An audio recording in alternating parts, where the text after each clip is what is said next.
Bonjour les runners, bonjour les sportifs, bonjour au petit monde de la course à pied, c'est Seb et je suis ravi de vous retrouver pour un nouvel épisode du podcast À côté de mes pompes, le 115e. Alors, nous sommes vendredi aujourd'hui, mais je sais que vous écoutez vos épisodes peut-être lors de votre sortie longue du week-end, le lundi si vous êtes en jour de repos, ou à tout autre moment, peut-être en voiture, en camion, lorsque vous êtes en déplacement professionnel. Alors chaque semaine, c'est toujours un grand plaisir pour moi de vous retrouver, de vous livrer du contenu qui va vous permettre de gagner en compétences, mais moi aussi, j'apprends beaucoup au contact de mes invités, au contact de mes experts, au contact de sportifs professionnels qui viennent livrer leurs anecdotes, leur expérience de la course, et puis des parcours de vie, comme vous le savez, de personnes qui, comme vous et moi, ont leur place sur ce podcast À côté de mes pompes, parce que c'est un lieu d'échange, un lieu de partage, et quand certains de mes invités, certains de mes auditeurs arrivent à entrer en contact à l'issue des épisodes déjà écoutés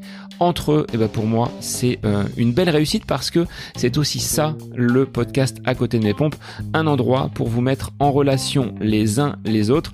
Et donc, je vous invite à continuer sur les réseaux, à bâtir cette communauté, à tisser du lien entre vous. Ça passe par des partages en story, ça passe par des recommandations auprès de vos proches. Je ne le dirai jamais assez, mais le média du podcast est encore aujourd'hui un média de niche. Je pense qu'il y a très peu de personnes dans votre entourage qui écoutent des podcasts, donc faites-leur découvrir tout simplement. Alors aujourd'hui, avec cette période de rentrée, ce mois de septembre qui est déjà bien entamé pour vous tous et pour moi également, ayant repris le chemin de l'école depuis plus d'une semaine, j'ai souhaité, comme je peux le faire avec mes élèves, vous donner des conseils pratiques pour avoir de votre côté la meilleure organisation. Comment mêler sport, vie professionnelle et vie personnelle sans que tout ça vienne s'entrechoquer et que ce soit la source de désagréments ou peut-être d'un arrêt ou d'un abandon de votre pratique sportive. Parce que les journées ne font certes que 24 heures, mais pour certains, elles sont bien remplies et il est parfois difficile de trouver du temps pour s'adonner à son sport préféré, à savoir la course à pied. Alors, je vous emmène vers cette planification, cette organisation pour concilier vie professionnelle, vie personnelle et sport. C'est le thème de l'épisode du jour du podcast À côté de mes pompes. Bonne écoute à vous. Le mois de septembre, en effet, pour moi, c'est comme une nouvelle année qui commence. Nouvelle année, alors pas sur le plan de l'état civil, mais sur le plan scolaire, c'est vrai que j'ai pour habitude depuis 17 ans d'attaquer une nouvelle année en septembre. C'est valable pour le monde scolaire, mais ça l'est également pour le monde associatif, car beaucoup d'activités reprennent en ce mois qui fait suite à une belle période d'été. Et donc, qui dit nouvelle année rime également avec bonne résolution. Vous voyez, là, on a comme des écoliers que je peux accueillir dans mes classes ou mes enfants qui sont rentrés également à l'école. On est plein de bonnes résolutions, nous avons plein d'envies. La motivation est à son maximum. On vient d'investir dans une nouvelle tenue, une nouvelle montre, de nouvelles chaussures. Bref, tout est prêt pour que l'on puisse pratiquer son sport de la meilleure des façons. Sauf que, contrairement à la période d'été, à la période de vacances, à la période même du printemps où les journées rallongent, là, on va être dans une phase un petit peu décroissante. Tant pour le soleil, qui va être de moins en moins présent, que pour l'énergie que l'on va pouvoir avoir. Il y a des personnes qui n'aiment pas, justement, cette période de rentrée, de reprise, qui rime avec le retour des activités sportives pour les enfants, le retour de l'école, le retour au travail. Et donc, on se retrouve de fait avec beaucoup moins de temps pour soi que lorsque l'on est en vacances. Alors, si je prends mon exemple en tant que prof, après 2 mois à papillonner à droite à gauche, à être finalement sur des projets qui m'intéressent et sur lesquels je peux consacrer énormément de temps, la rentrée, c'est un gros morceau, celui où l'on accueille nos élèves, où l'on met en place énormément de choses, et septembre, c'est pas un des mois les plus faciles. Pour les personnes qui ont repris une activité professionnelle, c'est parfois un mois où les objectifs vont être importants, ce qui va donc nous occasionner une grosse dépense en énergie, mais pas forcément en énergie liée au sport. C'est le travail qui va nous peser vraiment sur les baskets. Et nos chaussures de running, on va parfois s'en éloigner un petit peu parce que l'envie sera beaucoup moins présente. Ce qu'il ne faut pas oublier, c'est que la course à pied, elle fait partie de votre équilibre. On en a besoin. Je dirais en ce qui me concerne qu'il est presque impossible de ne pas avoir une semaine sans course à pied. On n'est pas dans la bigorexie, il y a quand même une forme d'addiction, mais ça fait partie de mon équilibre. Et aujourd'hui, dire « t'as trop de boulot, tu n'iras pas courir », ça me paraît inconcevable. Et je vais vous donner les raisons. Les raisons, c'est que les journées sont quand même suffisamment longues, les semaines également, et que l'on peut toujours trouver un petit temps pour aller courir, ou si l'on ne peut pas courir, réaliser une activité sportive qui viendra en complément de notre pratique de la course à pied. Et je vais vous expliquer comment ce sera donc mon premier conseil. On va entrer dans le vif du sujet, il y en aura 3, et le premier, je vous invite à tout simplement bâtir une semaine type pour planifier votre entraînement. Du moins, planifier, on va dire globalement, votre emploi du temps à l'intérieur duquel vous allez ancrer noir sur blanc ou avec votre téléphone si vous utilisez une solution digitale, mais vous allez positionner vos séances de course à pied. Vous allez donc prendre rendez-vous avec vous-même pour réaliser votre entraînement. Ça, ce sera mon premier conseil et je vais vous donner quelques pistes pour que ce soit assez simple à mettre en place et que, semaine après semaine, vous retrouviez dans vos agendas ce moment dédié à la course à pied. Alors, sur un plan pratique, vous pouvez utiliser plusieurs outils. Celui qui vous est le plus facilement accessible. Cela peut être une feuille blanche sur laquelle vous allez tracer un emploi du temps, un agenda papier, un calendrier hebdo que vous allez pouvoir imprimer ou bien une solution Google Agenda. Alors là, c'est encore plus facile. Vous ouvrez votre ordinateur ou votre application sur votre mobile et puis vous allez tout simplement créer un événement. Cet événement, ce sera par exemple votre séance du lundi. Vous avez décidé de mettre en place une séance le lundi. Et vous allez pouvoir définir une récurrence, c'est-à-dire que semaine après semaine, à l'heure que vous avez choisie, la séance apparaîtra dans votre agenda. Donc cela, c'est assez simple. Alors je dirais qu'il n'y a pas forcément de bons outils ou l'outil qui serait le plus adapté, c'est celui qui va vous correspondre le plus et qui sera le plus simple à mettre en place. Alors une fois que vous avez l'outil, il va falloir faire entrer dans cet agenda plusieurs composantes. Certaines vont même parfois se télescoper, se chevaucher. J'en ai listé 3, c'est-à-dire qu'on va rencontrer le domaine professionnel, indéboulonnable, ça c'est votre activité de base. On ne peut pas forcément composer comme on le souhaite, encore que ça dépend des professions. Si vous avez, comme moi, des horaires qui sont fixes, à travers un emploi du temps ou des horaires de bureau, on peut avoir déjà une tendance qui se dégage avec certaines plages horaires qui sont libérées. Pour d'autres, c'est un petit peu plus compliqué. Quelqu'un qui travaille dans le commerce, qui serait amené à se déplacer sur les routes. La mise en place d'un emploi du temps professionnel, régulier et stable, là, c'est peut-être un petit peu plus compliqué à visualiser et à se projeter. En tout cas, le premier gros domaine, ce serait celui-là, le domaine professionnel. Le second, et pas des moindres, c'est le domaine perso. La vie de famille, la vie, on va dire, quotidienne, impacte également fortement nos emplois du temps, avec un rythme sur lequel on ne peut pas forcément trop jouer. Si on prend la garderie pour les enfants, la nounou s'ils sont en bas âge, les horaires de l'école, des transports en commun si vos enfants prennent le bus, le train, le tram, ce sont des choses qui vont s'intégrer avant ou après le domaine professionnel bien souvent. Si l'on greffe à cela les devoirs qui vont occuper également une partie de nos fins d'après-midi ou début de soirée, avec derrière des tâches ménagères, potentiellement du bricolage peut-être le week-end, les courses, bref. Tout ce qui fait que l'on vie dans notre maison.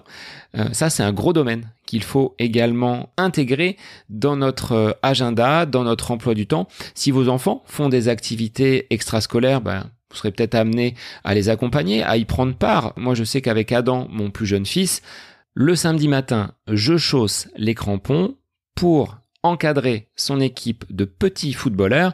Et donc, sur les semaines où un plateau sera organisé, que ce soit dans notre club ou à l'extérieur, je ne pourrai pas planifier de séance de course à pied.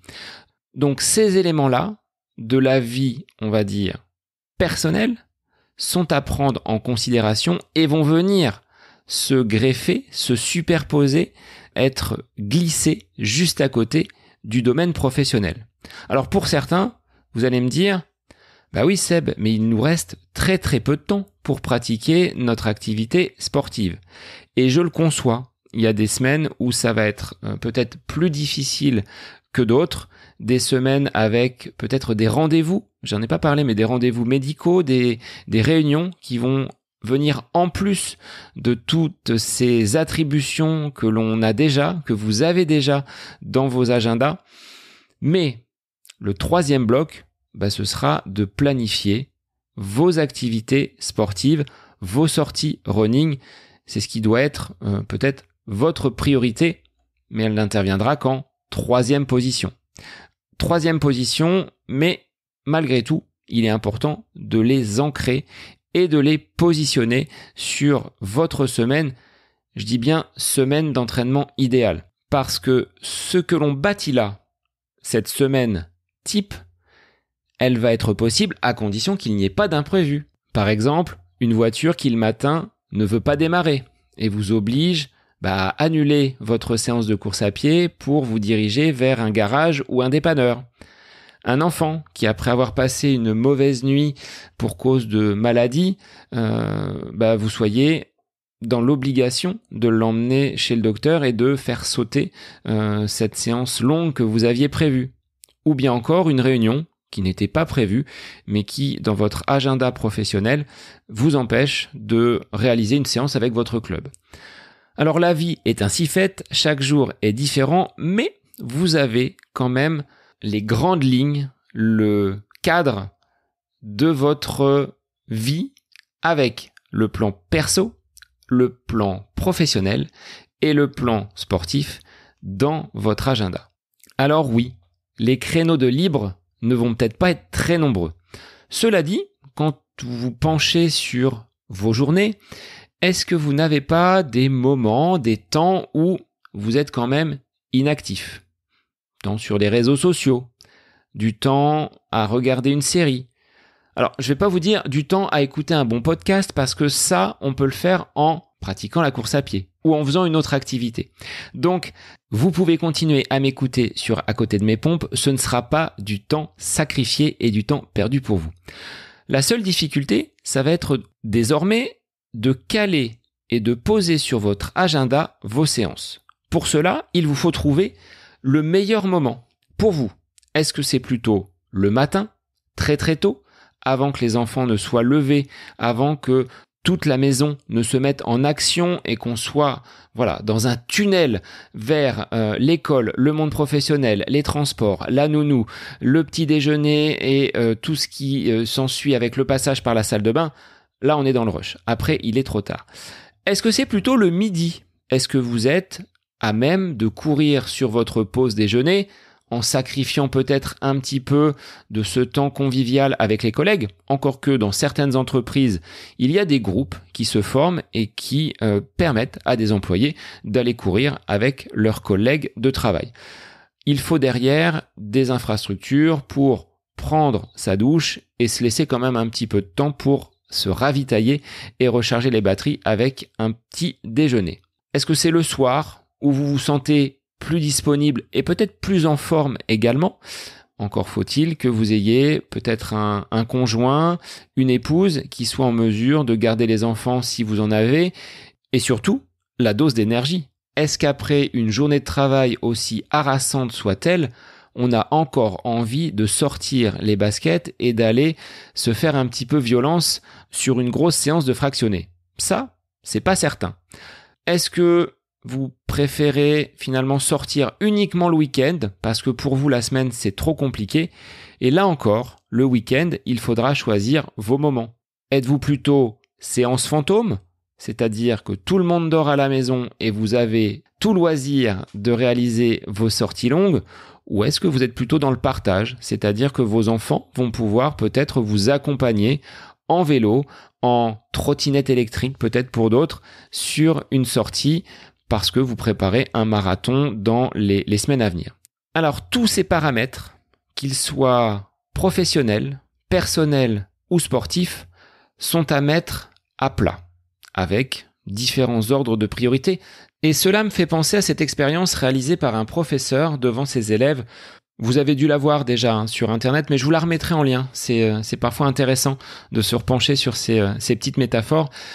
Donc cette expérience des gros cailloux, eh bien on peut la transposer sur cette planification de votre semaine d'entraînement idéale avec ces gros cailloux qui seraient finalement le domaine professionnel qui sont immuables. Vous avez besoin de cette activité professionnelle. En dessous, on va avoir des cailloux de taille un petit peu plus fine, mais qui sont également importantes, à savoir le domaine personnel, la vie de famille a un impact forcément très important sur notre quotidien. Et puis, même si le pot, entre guillemets, le bocal est rempli des gros cailloux et des petits cailloux qui viennent à côté, mais il reste encore de la place. C'est ce sable. C'est ce sable qui va peut-être faire également le lien avec ces autres domaines. Ça fait partie de notre équilibre et il reste encore de la place. Si vous faites un calcul simple, vous vous apercevrez que 1 heure de sport, c'est seulement 4% de votre journée. Donc, quand on me dit « Seb, moi j'ai pas le temps de courir 3-4 fois par semaine », ok ? Qu'est-ce que tu fais de 6h du matin jusqu'à 23h le soir ? On trouvera toujours un petit temps, même 30 minutes. Je pense que c'est parfois bien plus prolifique de sortir 2 fois, 3 fois, 4 fois 30 minutes que d'attendre le week-end et de faire 2 fois une sortie d'1 heure. Au final, vous allez sortir autant de temps, mais vous allez créer des adaptations bien plus importantes durant vos 4 séances que durant seulement 2 séances. Donc, c'est un rendez-vous que vous devez prendre avec vous-même. Ces séances d'entraînement, c'est ce petit temps d'introspection, ce temps, si on est égoïste, ce temps de liberté que vous prenez pour vous. J'entends souvent ça. Oui, mais toi, tu as du temps pour aller courir. Toi, tu te permets justement de t'octroyer ces séances de course à pied. Si je le fais pas, qui va le faire à ma place ? Cela dit, c'est pas du temps où je vais au café, où je vais jouer à des jeux d'argent, comme peuvent le faire certains.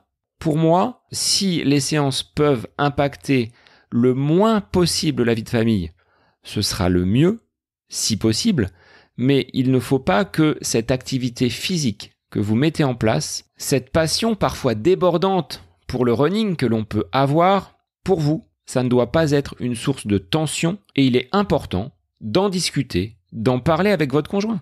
Dites-lui, voilà, cette semaine, j'ai prévu de sortir 2 fois, de sortir 3 fois. Là, dans 1 semaine, je prévois une séance supplémentaire parce que j'ai un événement avec une course qui va être importante pour moi dans l'automne. Et peut-être qu'en 2023, alors là, si on se projette encore un petit peu plus loin, je vais organiser ma première compétition sur 10 km, sur semi, sur marathon. Et donc là, on va glisser tout doucement vers mon 2e conseil qui est la fixation d'objectifs. Une course, une compétition, un défi, eh bien ça se prépare. Il faut un plan d'entraînement. Et qui dit plan d'entraînement, là aussi, on revient à cette planification parce que ça va prendre un temps relativement long. Il y a des plans qui font 10, 12, 14 semaines avant d'arriver jusqu'à la course, jusqu'à l'objectif. Et pour arriver au bout, pour franchir la ligne d'arrivée, pour relever et accomplir ce défi, vous allez tout simplement inscrire cette course sur votre calendrier. Alors ça peut être lointain, si c'est dans 3 mois, si c'est dans 6 mois, si c'est dans 1 an, mais c'est important de le visualiser parce que ce ne sera plus dans le vent, ce sera vraiment inscrit sur votre agenda. Et donc tout ce que vous allez mettre en place en amont pour vous y préparer, ce seront les moyens mis en œuvre à base de course à pied, peut-être de préparation mentale, mais également d'un accompagnement diététique, d'un entraîneur pour vous permettre d'avoir des sports croisés de façon à ne pas vous épuiser. Bref, en définissant tout simplement un objectif le plus clair possible, vous serez sûr, alors du moins, sûr c'est pas le mot, mais du moins vous allez mettre tout en œuvre de votre côté pour éviter le moins de paramètres incertains. Ensuite, il y a des choses sur lesquelles on ne peut pas forcément agir. Une blessure, une méforme, c'est des choses qui parfois arrivent sans prévenir. Mais malgré tout, sur le plan du cadre de votre entraînement, vous savez que sur les 3, 6, 9 ou 12 prochains mois, vos séances, elles se dérouleront ce jour-là, à cette heure-là, parce que vous l'avez décidé, parce que c'est votre moment et parce que vous en avez la possibilité sans que votre famille n'en soit trop impactée. Et ça, c'est quand même confortable de ne pas avoir à réfléchir. Là, sur un plan mental, vous déchargez complètement votre cerveau de ces tâches de programmation et de planification. Alors, ce qu'il ne faut pas oublier, c'est que nous sommes quand même dans une pratique loisir. Attention, le cœur de notre vie, de notre métier, ce n'est pas de courir. Nous sommes des sportifs amateurs. La notion de plaisir, elle doit quand même être là. Donc, lorsque l'on parle d'objectifs à fixer, il ne faut pas minimiser ses capacités, mais ne pas non plus se surestimer. Par exemple, je prévois de faire un semi-marathon au printemps prochain. Parce que jusqu'à présent, mes compétitions oscillent entre 5 et 10 km. Il va me falloir accentuer mes sorties longues, accentuer donc mon rythme d'entraînement pour pouvoir atteindre un kilométrage qui soit suffisant pour aller batailler, chercher peut-être un chrono et finir un semi-marathon. Donc, il faut mettre en corrélation votre pratique actuelle et les objectifs que vous allez définir. Sans quoi, si je reste moi sur des séances qui font entre 8, 9 et 10 km, alors ça va marcher sur la première moitié de la course, mais je risque d'être très rapidement à court de carburant. Donc, n'oublions pas que nous sommes des sportifs amateurs et qu'il faut, entre guillemets, être conscient de son potentiel et de ses capacités. Alors, chose que j'ai également remarqué, c'est que pour progresser, pour aller de l'avant, il faut de toute façon se donner un cap. Sans objectif, on perd un peu de vue le sens de notre pratique de la course à pied.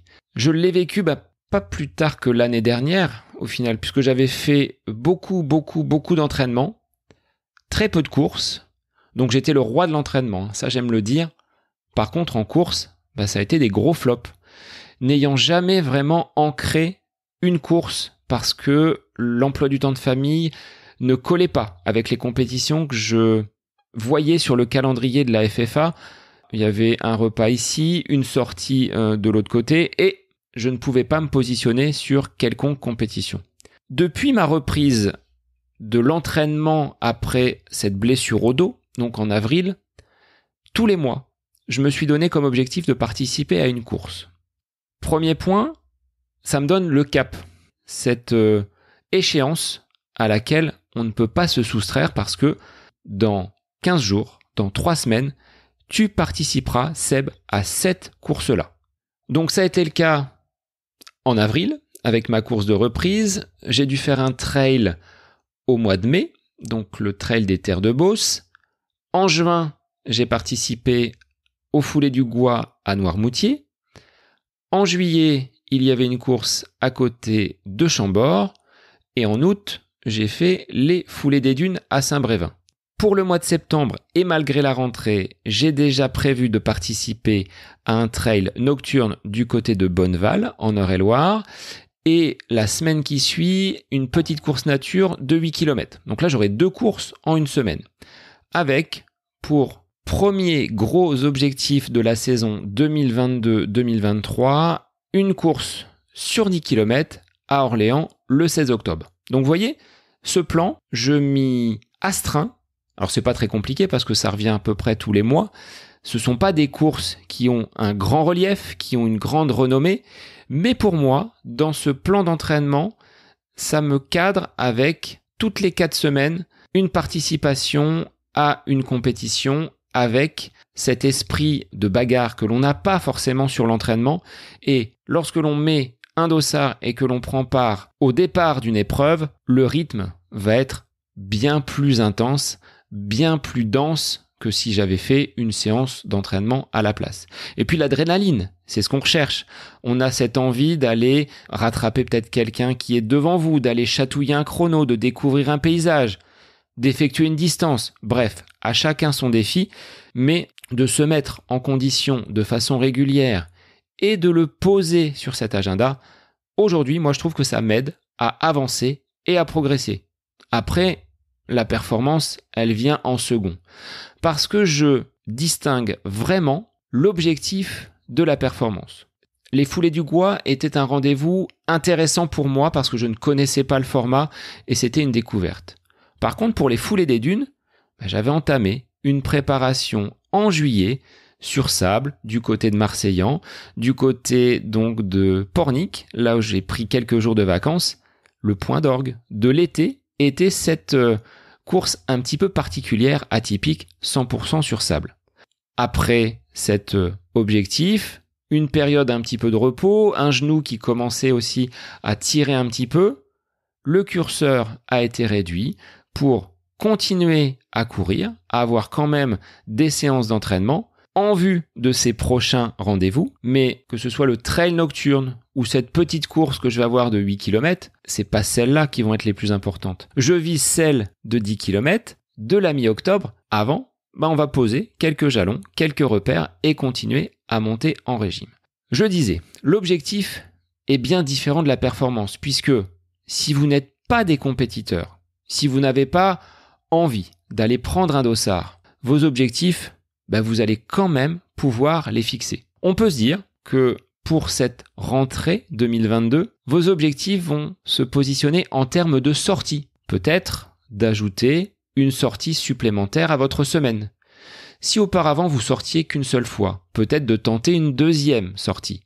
Et pourquoi pas, pour ceux qui sont aguerris, une 3e, une 4e. On dit qu'à partir de 3, c'est là où l'on va vraiment progresser. Mais c'est toujours bien de sortir une fois, ce sera toujours plus que ceux qui ne sortent pas et qui ne bougent pas de leur canapé. On peut trouver en termes d'objectifs celui d'un nombre de minutes actives par jour. Donc vous pouvez traquer, surveiller le nombre de minutes durant lesquelles vous avez bougé, vous avez été en mouvement, vous avez marché, vous avez pédalé. Et cela peut se faire en mobilité douce avec vos déplacements pour aller jusqu'à votre lieu de travail professionnel. En termes de santé, on le dit, on le répète, il est important de bouger pour lutter contre la sédentarité. Le fait d'observer ce nombre de minutes actives en marge de votre pratique de la course à pied, ça aussi, ça peut être un objectif. Pour des personnes qui seraient finalement déjà aguerries dans le monde de la course à pied, l'objectif de cette rentrée sera peut-être de rejoindre un club. Parce qu'après avoir pratiqué pendant de nombreuses semaines, de nombreux mois ou de nombreuses années en solo, on a tendance à avoir une pratique qui plafonne. Le club est un bon moyen pour rencontrer déjà de nouvelles personnes qui ont la même passion que nous, de partager et de se sentir un petit peu parfois bousculé. Bousculé dans ses certitudes parce que en solo, on va effectuer toujours à peu près les mêmes séances. En club, on retrouve là encore un cadre avec des séances qui vont être établies, avec une planification.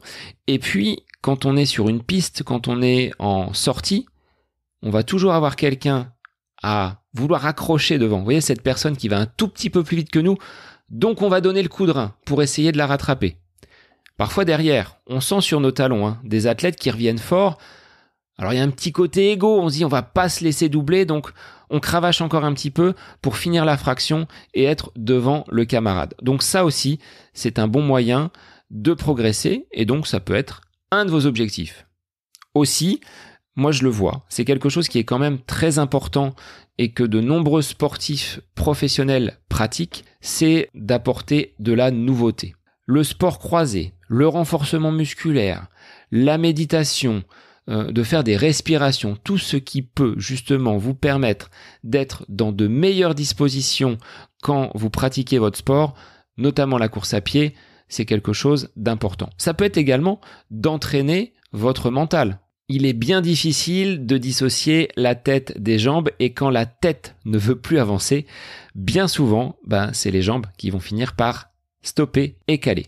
Alors j'avais oublié de vous parler également du volume kilométrique par semaine. Vous pouvez vous donner un défi de parcourir chaque semaine un certain nombre de kilomètres et peut-être petit à petit d'augmenter le curseur. Les défis, les objectifs, ils vous sont vraiment personnels et il faut que ça vous parle. Ne voyez pas d'objectifs trop bas, soyez quand même confiant sur vos capacités, sur votre potentiel. Par contre, ne visons pas trop haut. Je me rappelle avoir voulu atteindre certains chronos et ça peut être une source de pression. Je me rappelle quand je souhaitais franchir absolument cette barre des 40 minutes aux 10 km, j'ai passé un petit bout de temps avant que ce ne soit réalisé. Pour certains, c'est un excellent chrono. Pour d'autres, c'est un chrono qui reste ridicule au regard des performances que peuvent afficher des élites.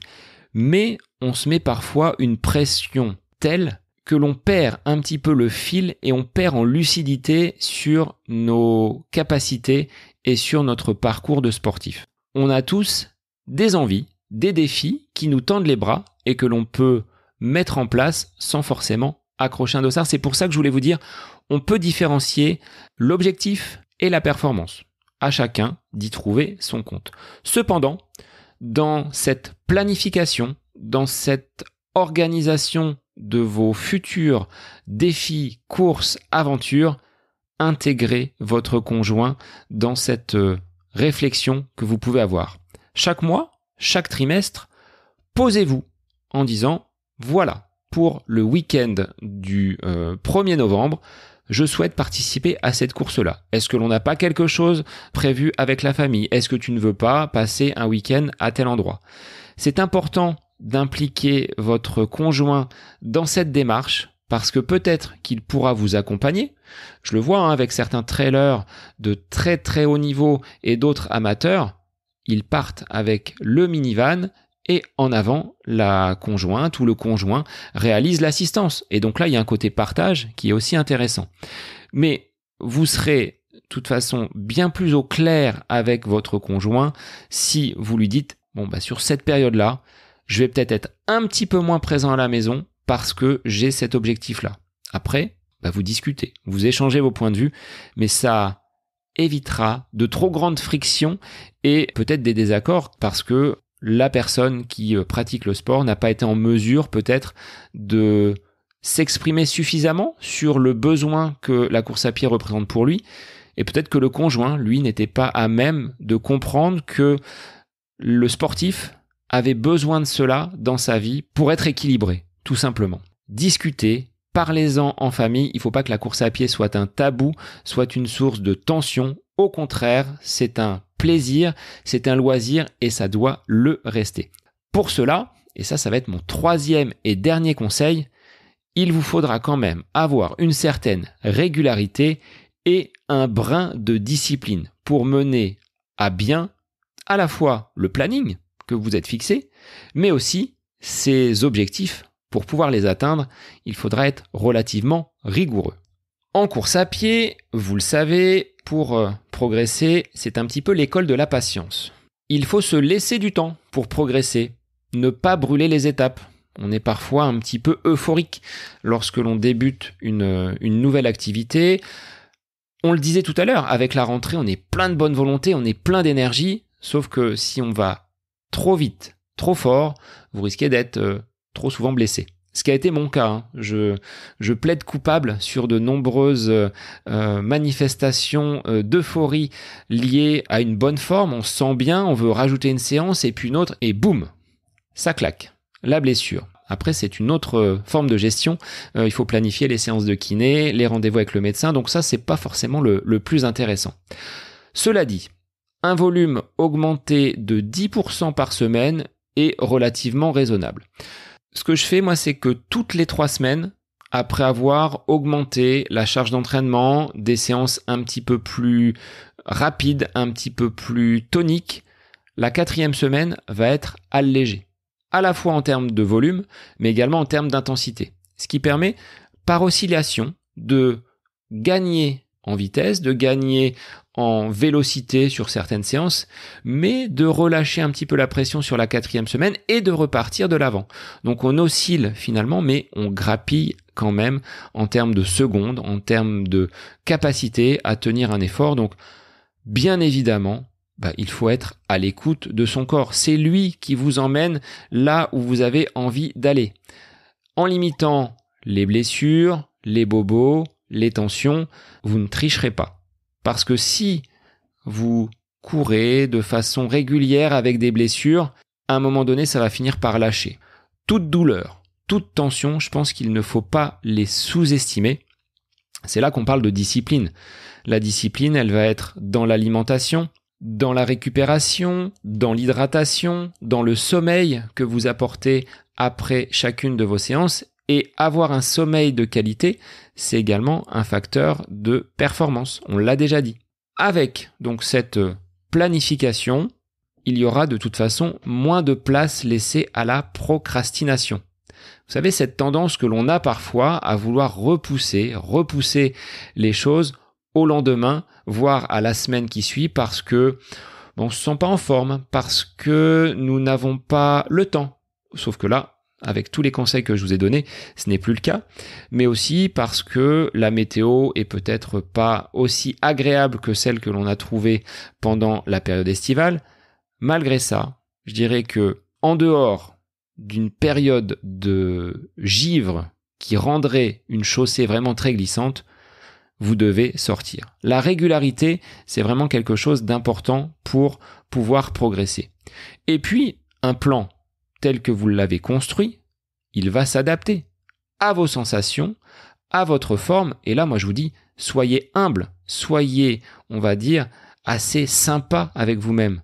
Un coup de mou, ça arrive. Le repos, de toute façon, dans ces cas-là, sera votre meilleur allié.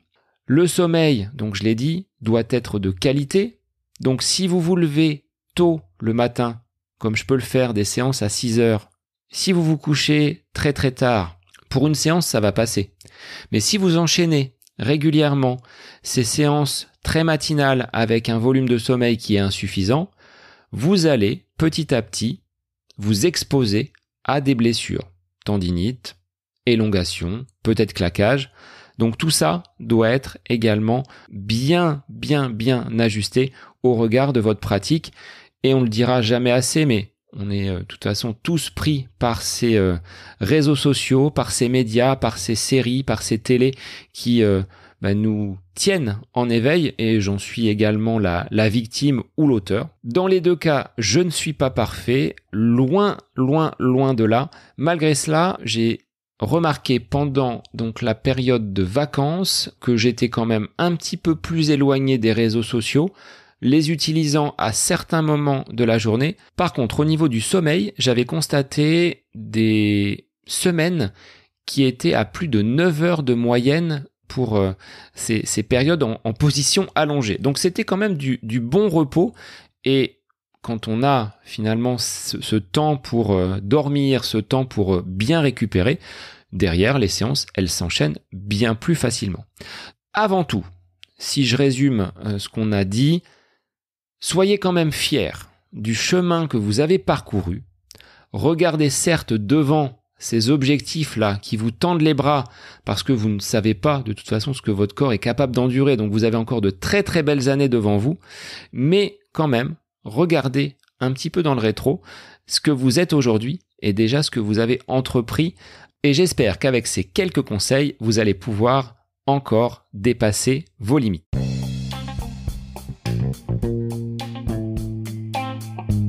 Pour conclure cet épisode consacré à l'organisation de l'agenda perso, professionnel et sportif, je vais vous rappeler ces 3 conseils. Le premier, nous nous sommes dit qu'il était important de planifier vos activités à la fois professionnelles, personnelles, mais surtout d'ancrer dans votre agenda vos activités running en choisissant les meilleurs moments. Vous êtes du matin, vous êtes plutôt du soir, vous avez du temps sur votre pause déjeuner, axez votre entraînement en fonction de ces meilleurs moments. Deuxième point, fixez-vous des objectifs, qu'ils soient personnels, que ce soit des défis et des compétitions axées autour de la performance, peu importe, mais ancrez-les dans votre agenda et surtout parlez-en avec votre famille. Intégrez-les dans votre organisation, dans vos futures courses, dans vos projets. Ils auront ainsi une meilleure connaissance de ce qu'est le running et de ce que cette activité représente pour vous.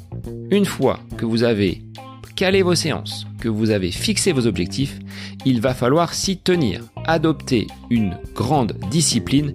N'oubliez pas de vous faire plaisir parce que c'est avant tout là que vous devez aller chercher votre motivation et le sens de la pratique de la course à pied. Eh bien moi je vous souhaite une belle semaine et je vous dis à la semaine prochaine pour un nouvel épisode du podcast À côté de mes pompes. D'ici là, n'hésitez pas à liker, à partager et à évaluer le podcast sur les différentes plateformes telles que Apple Podcast ou Spotify. Bonne semaine à vous!